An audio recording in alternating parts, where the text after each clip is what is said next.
Hello mga kachisflix! Mainit-init pa na issue ang pag-uusapan natin ngayon. Vlogger na si Cherry White, hiwalay na naman sa bagong boyfriend. Buntis pa naman siya at ngayon ay lumalaban mag-isa. Naging emotional nga na inamin ni Miss Cherry White na buntis siya at magkakaroon na siya ng pangalawang anak at masaya siya dahil hiniling niya ito sa Diyos.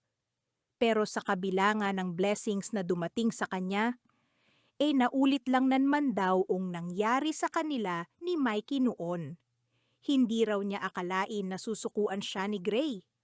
29 na oras na daw siyang walang tulog dahil hinahanap niya si Gray, pero hindi na raw ito babalik sa kanya. Dahil sinabi raw sa kanya na pagod na ito at nakipaghiwalay na. Aminado naman si Cherry na baka siya talaga ang may mali at nasakal na ito sa kanya. Pero sana man lang daw intindihin siya kasi buntis, kaya lagi siyang galit naglilihi, tapos may anxiety pa. Hindi makakainom ng gamot. Pero wala, iniwan daw siya nito sa ere. Sumagot naman dito ang ex-fiancé niya na si Gray Crawford at sinabing wala daw siyang plano makipaghiwalay. Tara! At basahin natin ito. Dinagdagan pa niya ng isang komento. Aayos at aayusin ko pa din naman to.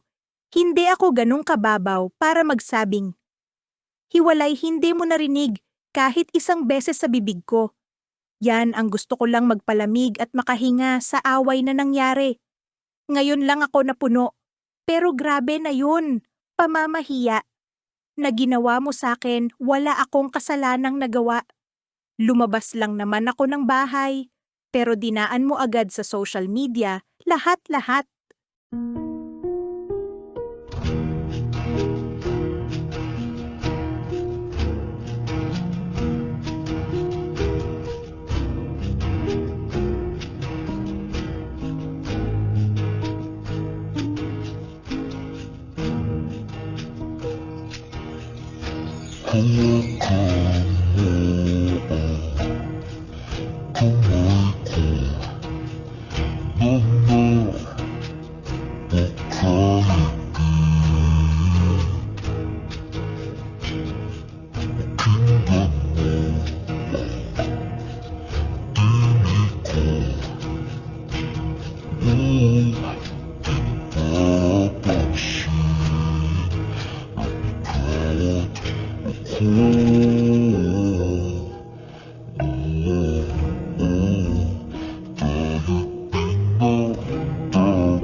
Matatandaang na-link din si Cherry White kay battle rapper na si Crazy Mix at si Asian Pacboy.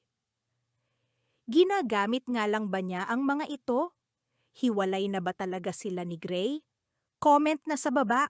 Subscribe para sa mga susunod na ulat at chismis. Chisflix sana!